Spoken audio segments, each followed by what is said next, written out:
Anda tidak terpilih aja di presiden, Pak Jokowi terpilih itu. Tapi tetap dia dipilih oleh rakyat kan, bukan ditunjuk oleh Tuhan. Jadi status Anda sama dia makhluk, sama-sama makhluk. Yang membedakan, Anda kasih suara di ballot supaya dia terpilih. Jadi kedaulatan Anda di atas kedaulatan dia.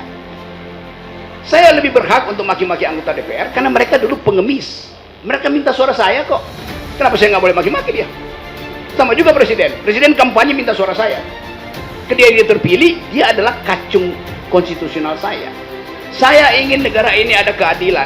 Tugas presiden adalah mencerdaskan kehidupan bangsa dan memelihara fakir miskin. Itu perintah siapa?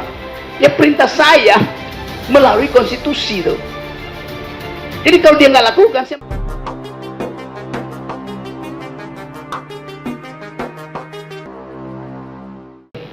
Ya, mengingat durasi, mengingat durasi, saya hanya cukup 2 pertanyaan saja. Karena saudara saksi ini merupakan juga public figure, di mana ini juga disampaikan begitu ditayangkan banyak channel ya. Ini tadi saya menyimak di depan. Jangan sampai nanti masyarakat terjebak masuk bui karena statement tadi. Maki-maki bukan hate speech ya. Saya ingin satu contoh konkretnya. Apakah misalkan saya mengatakan pada seseorang, kamu bajingan, kamu lonte, kamu penipu, apakah itu yang dimaksud ataukah dalam bentuk lain? Satu itu sekaligus saja ya. Tadi disampaikan juga di sini terjadinya seperti ini karena ada sebuah dendam ya. Yang ingin saya pertanyakan, ini yang dendam siapa? Dendamnya kepada siapa? Sudah cukup. Terima kasih. Itu soal bangsat, anjing, lonte, segala macam itu di era saya itu biasa betul. Anjing, bagi rokok lu tuh hal biasa. Di dalam era saya itu tuh sangat merdeka kita saling ledek begituan tuh. Udah berapa tahun lu jadi monyet? Biasa aja dia akan jawab. Itu sejak lu jadi anjing. Jadi ada komunitas pengguna bahasa di mana bahasa itu justru memerdekakan pikiran itu. Itu namanya itu. Karena manusia adalah language using animal. Pengguna bahasa di dalam satu komunitas tuh. Artinya ini hanya bisa dipakai dalam satu komunitas. Ya memang. Jadi kalau saya ini kan baru berjumpa dengan Bang Rocky, saya sangat senang sekali ya. Terus tiba-tiba saya, Bang Rocky menurut lo itu lonte, kalau ngomong seenaknya gitu, itu bagaimana? Yang ada soal karena saya anggap Anda datang dari era saya tuh, walaupun saya nggak kenal. Saya langsung bilang, ini anak tahun 80-an nih. Gampang aja. Nggak akan tersinggung saya. Kalau anaknya yang lebih muda bilang begitu, cukup ya, cukup. Yang dilanjut tadi, yang dendam itu tadi, dendam siapa yang dendam, kepada siapa dendam? Bisa dijawab dan tadi kan disampaikan. Ya pasti dendam. Bukan, justru ini timbul karena sebuah dendam. Itu yang saya terangkan tadi, ada background belief.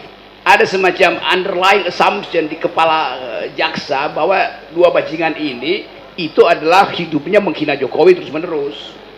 Itu underlying assumption. Yang biasa aja, boleh aja orang kan sebagai presiden kan dia mesti tahu bahwa penghinanya juga banyak itu. Berarti di sini yang dimaksudkan yang dendam adalah presiden. Presiden nggak dendam, jaksa yang dendam. Baik, cek. Cukup, saya rasa cukup nggih. Nggih. Baik. Saya Pak Hakim. Nggih, pertanyaan karena jaksa bukan orangnya ya, tapi sistem penuntutan kita itu penuh dendam. Sistem penuntutan itu. Sebelum dilanjutkan, tolong penonton tertib bisa duduk nggak ya, supaya belakang bisa melihat, sama-sama melihat, jangan berdiri gitu ya, nggak tertib ya sidang. Karena saya punya kewajiban untuk tata tertib persidangannya harus ditegakkan di persidangan ini. Bisa. Jadi ini bukan tontonan ya, ini sidang. Jadi coba seperti di sidang Sambu dan sebagainya, penonton kan tertib duduk rapi gitu ya, tidak ya. Silakan dilanjutkan. Ini karena ahli memberikan pendapat, jadi Anda tidak usah memberikan pendapat, tapi pertanyaan. Iya, saya bertanya. Baik. Baik, saudara ahli Bang Rocky Gerung, alhamdulillah akhirnya saya bisa bertatap muka langsung. Bang Rocky, kalau boleh saya tahu tiket pesawat pulangnya jam berapa?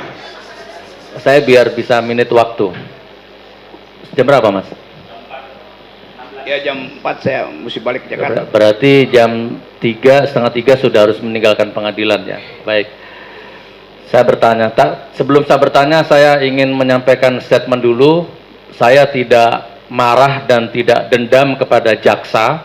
Walaupun di dalam alam bawah sadarnya jaksa itu Gus Nur harus salah, pasti salah, wajib salah. Nah, tapi nggak apa-apa, saya akan selalu mendoakan mudah-mudahan jaksa penuntut umum sakinah mawaddah rumah tangganya, berkah rezekinya, husnul khotimah insya Allah. Baik Bang Rocky, saya mau bertanya. Saya waktu itu dipanggil oleh, ini untuk penyidik, barangkali penyidiknya nonton dan pasti nonton ya, Pak Toto Budi sama teman-temannya itu di Mabes ya. Saya dipanggil sebagai saksi. Oke, saya datang, saya di BAP sebagai saksi dengan bahasa yang ramah, santun, macam-macam lah. Kurang lebih 4 jam, 5 jam. Setelah selesai di BAP sebagai saksi, penyidiknya keluar, datang lagi bawa laptop yang sama, disidik menjadi tersangka, naik status menjadi tersangka, bahkan langsung ditahan hari itu juga. Oke, jadi Bang Rocky, saya protes, kenapa saya ditahan? Kan belum terbukti itu. Saya sudah mengadakan gelar perkara dengan MUI, dengan semua pihak. Anda memang menista agama. Nah, problemnya sampai sekarang, kuasa hukum sudah berusaha datang ke MUI, nyari siapa MUI-nya, orangnya mana yang mengatakan sudah gelar perkara sama penyidik. Bahkan kemarin kita ngajukan panggilan untuk MUI supaya hadir sini sebagai ahli agama, nggak ada respon apa-apa. Nah ini Bang Rocky ya, dan akhirnya intinya saya ditahan sekarang sudah 4 bulan, kurang lebih 4 bulan, dari Bareskrim dipindah ke Polda Jateng, dipindah ke sekarang Makobrimob dengan berbagai macam dinamika deritanya saya terima. Menurut Bang Rocky gimana? Ini kezoliman atau ini penindasan atau bagaimana? Dan ini sidang ini digelar bagaimana? Apa saya ini berhak bebas atau berhak dituntut memang, atau memang saya ini sudah memang bajingan, memang sampah atau bagaimana? Dan saya mengajukan penangguhan penahanan pun sampai sekarang tidak pernah dikabulkan. Akhirnya saya tidak lagi mengajukan, padahal prinsip alasannya istri saya opname, bahkan anak saya yang pertama melahirkan, jadi saya punya cucu. 2 momentum itu yang paling berharga dalam hidup saya mengajukan penangguhan penahanan selalu ditolak. Mohon dijabarkan Bang Rocky. Terima kasih. Ketakwaan Anda berkurang apa enggak? Ketakwaan saya semakin bertambah insya Allah. Ya udah, semakin yakin. Itu bahagia aja, nggak ada soal. Ya, buat saya itu kalau masuk perspektif Anda, itu Anda memperoleh ujian supaya Anda betul-betul makin lama makin halus batinnya. Yes. Itu bagian yang saya anggap. Tetapi hak Anda untuk duel di pengadilan juga harus dibuka itu. Jadi buat saya tadi saya terangkan ya, seharusnya Anda nggak ditangkap karena ada jaminan kebebasan berekspresi itu. Apa aja batasnya, cuman asal Anda nggak tunjuk hidung seseorang itu, maksudnya tangannya kena di. Kalau cuma mencaci maki boleh aja, tapi Anda nggak mungkin mencaci maki ulama, mencaci maki ibu, mencaci segala macam, karena ada hierarki di situ. Anda dan presiden itu setara. Apa bedanya itu? Kan Anda tidak terpilih aja di presiden, Pak Jokowi terpilih itu. Tapi tetap dia dipilih oleh rakyat kan, bukan ditunjuk oleh Tuhan. Jadi status Anda sama dia makhluk, sama-sama makhluk. Yang membedakan, Anda kasih suara di ballot supaya dia terpilih. Jadi kedaulatan Anda di atas kedaulatan dia. Saya lebih berhak untuk maki-maki anggota DPR karena mereka dulu pengemis. Mereka minta suara saya kok. Kenapa saya nggak boleh maki-maki dia? Sama juga presiden. Presiden kampanye minta suara saya. Ketika dia terpilih, dia adalah kacung konstitusional saya. Saya ingin negara ini ada keadilan. Tugas presiden adalah mencerdaskan kehidupan bangsa dan memelihara fakir miskin. Itu perintah siapa? Ya perintah saya melalui konstitusi itu. Jadi kalau dia nggak lakukan, saya maki-maki dia. Saya nggak maki-maki Pak Jokowi, saya nggak maki-maki Pak Tito atau Pak Kapolri. Yang saya maki-maki adalah pemimpin tertinggi negara tuh. Yang namanya kebetulan Jokowi, siapapun namanya tetap saya maki-maki kan. Jadi enggak, kan itu sebetulnya presiden gitu. Enggak usah pakai nama misalnya supaya lebih netral kan. Jadi kebijakan dia itu berbahaya bagi negeri. Maka saya kritik, dianggap saya maki-maki itu. Lain dong. Kan saya kasih metodologi. Presiden bilang misalnya, saya bilang, Presiden Jokowi ini logikanya nih cacat, nggak bisa mikir. Dia bilang begini, 2 minggu lalu, saya setiap kali terganggu dengan kemacetan. Begitu banyak motor, begitu banyak mobil. Hebat. Oleh karena itu, saya izinkan subsidi pada pembeli mobil listrik itu dinaikkan. Oleh karena itu, motor kita subsidi. Supaya lebih banyak orang beli motor. Supaya lebih banyak kemacetan. Apa nggak ngaco logikanya? Cacat logis. Dia mau supaya nggak ada kemacetan, tapi dia sponsori orang untuk beli mobil murah. Kenapa nggak cacat? Siapa mau bantah logika itu? Emang. Apakah Jokowi yang nggak bisa mikir? Sebagai presiden, kebijakannya itu dungu. Bukan dia yang dungu. Kebijakannya dungu. Memang dungu. Baik Bang. Jadi yang saya tanyakan tadi Bang, secara filsafat hukum, ini benar atau salah saya ditangkap ini Bang, gitu loh. Tadi saya terangkan dari awal, Anda berdua adalah warga negara. Kedaulatan warga negara itu di atas kedaulatan presiden. Kenapa? Presiden itu hanya berdaulat selama 5 tahun, Anda berdaulat seumur hidup. Baik, terima kasih Bang. Saya rasa cukup. Cukup ya. Ya. Dari Bapak Tri pertanyaan ya? Ya, Pak Hakim. Oke. Silakan. Ya, iya. Selamat siang, Bung Rocky. Saya merasakan katarsis yang luar biasa bisa berjumpa dengan Anda yang telah bicara soal saya sejak 7 tahun yang lalu di ILC. Pertama kali Anda tampil di ILC itu membela saya. Bukan Bambang Tri yang bikin hoax, tapi Jokowi yang bikin hoax. Karena hoax itu informasi yang nilainya 0 atau di bawah 0. Itu mohon Anda terangkan lagi dalam forum ini. Saya pengen lebih dipertajam. Waktu itu 7 tahun lalu, waktu kasus itu masuk, saya bilang bahwa status dari tulisan itu adalah gugatan terhadap seseorang yang jabatannya paling tinggi di Indonesia tuh. Jadi ya semakin tinggi jabatannya, semakin gugatan itu makin kenceng. Dasarnya itu aja. Oleh karena itu saya bilang di ILC, pembuat hoax terbaik itu bukannya Saudara Bambang Tri, pembuat hoax terbaik adalah kekuasaan, adalah negara. Pemerintah adalah pembuat hoax terbaik. Kenapa? Untuk bikin hoax dia mesti kendalikan opini publik. Untuk bikin hoax dia mesti punya statistik. Untuk bikin hoax dia mesti punya narasi itu. Untuk bikin hoax dia punya humas, dia mesti punya pegang media. Siapa yang pegang itu semua? Ya Pak Jokowi. Jadi setiap hari Pak Jokowi bisa bikin hoax. Karena dia punya semua peralatan untuk bikin hoax. Soal dia bikin apa enggak, itu soal moral dia. Tetapi potensial untuk bikin hoax itu adalah kekuasaan. Gitu tesisnya tuh. Ya. Kedua, supaya kita bisa bertanya jawab secara ilmiah, saya merujuk ke sebuah buku yang pernah Anda komentari, pernah Anda baca, dan itu buku yang bagus. Theory of Everything, Stephen Hawking. Saya baca itu terjemahannya. Ya. Di situ Stephen Hawking menyatakan penyesalan terbesar Einstein adalah bahwa dia pernah meyakini alam semesta ini statis. Apakah benar ingatan saya itu? Ya. Bukunya lebih lengkapnya Grand Theory of Everything. Yang terjemahan itu yang saya baca oleh Sugianto, pengarangnya penerbitnya Kanisius. Ya, saya baca buku Ya. dalam bahasa Inggris. Ya, yang dipersoalkan adalah Einstein yang sudah diklaim sebagai ilmuwan fisika terbesar, penemu teori relativitas, itu pernah menyatakan penyesalan terbesar saya adalah ketika saya menolak pendapat bahwa alam semesta ini berkembang, the expanding of cosmos. Ya. Bagaimana kalau suatu saat nanti orang menemukan ya bahwa ijazah Pak Jokowi benar-benar palsu seiring dengan waktu, ya, apakah jaksa ini tidak akan menyesal 7 turunan kalau itu terjadi? Menurut Pak Rocky bagaimana berdasarkan buku tadi? Untung saya kuliah pertama Fakultas Teknik jurusan elektro, jadi saya baca ilmu fisika itu. Gini,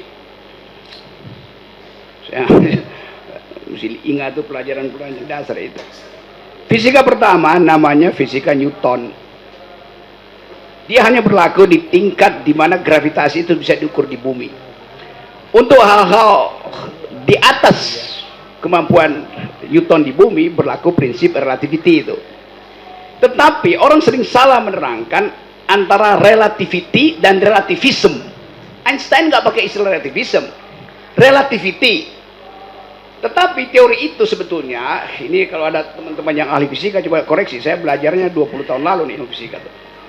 Yang pertama mengungkapkan relativity itu adalah Laplace. Laplace bikin dugaan bahwa kalau saya tahu posisi satu objek bersamaan dengan kecepatannya, maka saya tahu arah dari objek itu. Laplace. Itu kemudian dikritik oleh Heisenberg.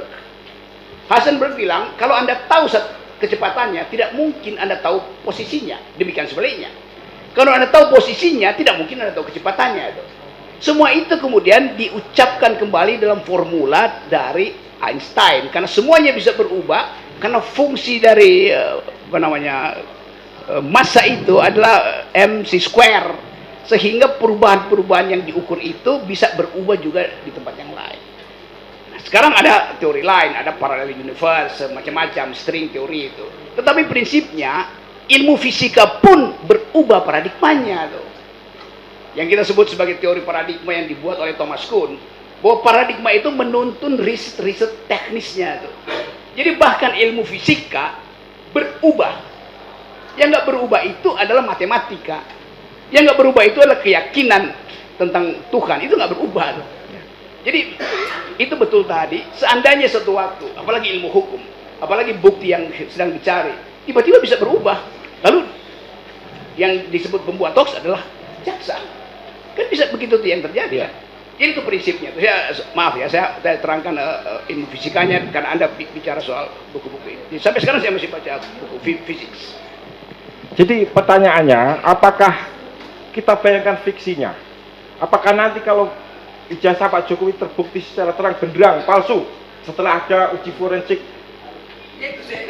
ketas, apakah tidak sampai kemungkinan para jaksa ini bunuh diri massal? Iya, karena ketololan yang luar biasa seperti yang digambarkan oleh Einstein tentang dirinya sendiri itu. Kan selalu ada yang saya nggak tahu apa yang terjadi dengan mereka. Mungkin juga justru naik pangkat itu kan.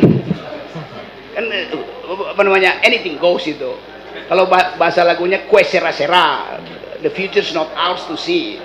Tetapi hukum pasti punya prediksi itu, dan prediksi hukum selalu berhubungan dengan keadaan politik. Jadi tentu kita serahkan pada Pak Hakim, apakah betul bahwa kalau legalisme itu dipakai hari ini, apakah legalisme yang sama dengan asumsi yang sama berlaku juga ketika rejimnya berubah? Kan itu question marknya di situ kan. Tapi oke, saya menganggap bahwa saya hadir di sini untuk memberi jalan pikiran radikal atau sebutnya jalan pikiran alternatif tentang kasus-kasus semacam ini. Kan ini akan masih banyak kasus beginian tuh. Jadi kalau diurut, ya mungkin bukan cuman bunuh diri massal, bunuh diri seluruh infrastruktur kejaksaan, kan kasusnya banyak kan bukan cuma ini. Tapi ini pelajaran bahwa di akhir masa jabatan Presiden Jokowi, semua isu yang tadinya disembunyikan lama-lama muncul, popping up sebagai problem itu. Jadi yang diputuskan sekarang akan jadi problem di 2 minggu ke depan kalau pemilu batal. Kedua, soal buku lagi yang Pak Rocky uraikan panjang lebar di LC, yaitu bukunya Amartya Sen, di mana lahir teori ekonomi yang sangat bagus, mendapat hadiah Nobel kalau nggak salah, dipicu oleh kejadian yang sederhana ketika seorang bapak mati terbunuh ketika dia mau membelikan susu buat anaknya, membelikan susu di tengah-tengah rakyat itu, di tengah-tengah huru hara itu, ya. menjadi persoalan ketika hal yang sama saya alami dalam kasus. Bayangkan, saya gambarkan, saya pulang dari penjara, istri saya dalam keadaan hamil. Betapa dalamnya goresan yang saya alami. Ya. Saya berusaha untuk membela diri saya, yang saya tanggung jawab presiden dong. Karena dia presiden saya, bagaimana dia tidak melindungi keamanan saya sebagai napi? Kan boleh itu. Istri saya hamil dan sekarang keadaan gila, dan kemarin dicek oleh seorang saksi fakta. Ya, yang nanti akan saya sampaikan sebagai saksi fakta saya. Pertanyaan saya, mungkinkah orang yang mengalami goresan seperti saya ini berbohong seperti Amartya Sen? Tidak mungkin berbohong.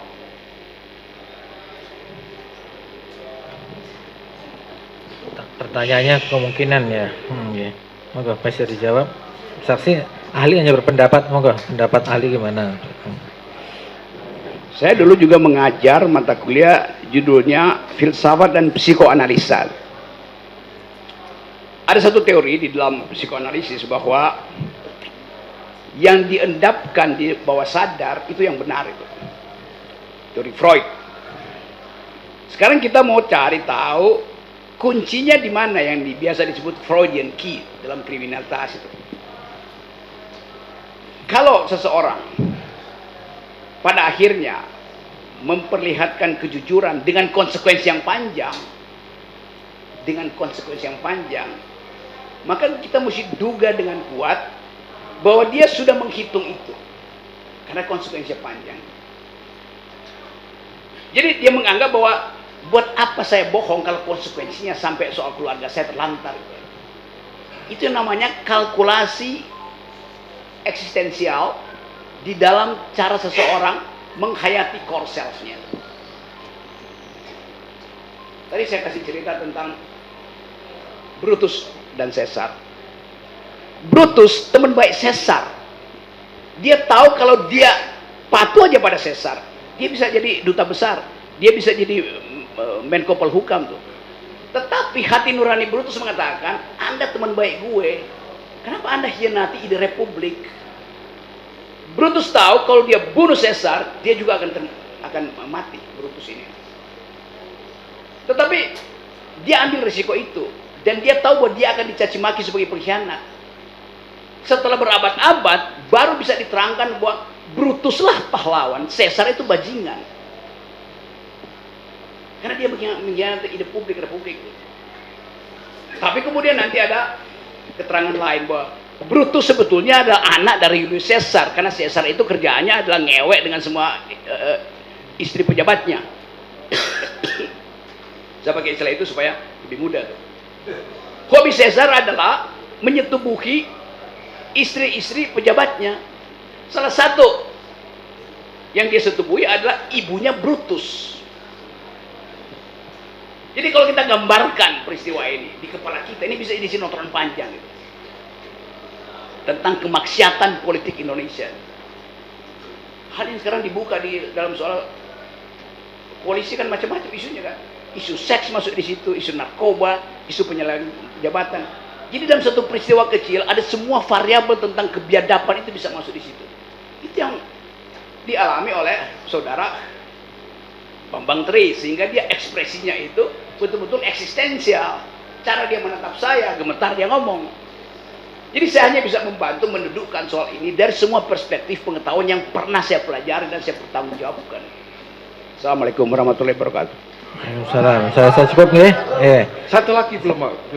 Yeah. Satu lagi. Ya. To the point aja, to the point. Ya, to the point. To the point Ya. aja. Yeah. Dan itu kan pernyataan saya di depan publik itu, apakah itu betul-betul saya alami atau saya bohong tentang istri saya, kan gampang pengujiannya. Tes DNA anak itu. Kalau bukan anak saya berarti saya tidak bohong. Ya, artinya saya tidak bohong bahwa dia mengalami suatu udah paksa, kekuatan yang luar biasa yang tidak bisa saya atasi. Ya, sama dengan masalah ijazah, loh. Betapa gampangnya itu dilakukan tes forensik dengan karbon ya, usia kertas ini sama atau enggak dengan ijazah yang benar. Lah saya sudah sampel yang asli sudah, sehingga saya siap menghadirkan di pengadilan. Kalau Jokowi punya, bandingkan aja. Kan sama simpel persoalannya. Ya, kenapa yang ada di kepala jaksa ini tidak sesimpel itu? Fenomena apa yang menjangkiti para jaksa ini, Profesor? Pertanyaannya apa? Lah ya, apa yang membuat jaksa itu tidak bisa berpikir seperti saya? Simple. Iya. Oke ya, saya nggak mungkin memaksakan jawaban itu, tetapi dari koneksi subjektivitas saya bisa nangkep satu gejala yang juga dalam psikoanalisis disebut delirium. Delirium itu artinya seseorang yang nggak bisa lagi mengucapkan karena semua peralatan dia untuk mengucapkan telah dimanipulasi oleh kekuasaan. Jadi dia gugup dan gagap. Saya cuma mau tanya pada jaksa, apakah Anda mengalami gejala delirium itu? Sehingga gugup dan gagap berhadapan dengan kekuasaan. Big question mark, silakan jawab. Kan tugas dari jaksa adalah memeriksa perkara tuh, dengan basis tuduhan itu. Tetapi kalau perkara itu dimasukkan dengan basis tuduhan dan di belakangnya ada bayang-bayang kekuasaan, jaksa bisa mengalami delirium, gugup dan gagap.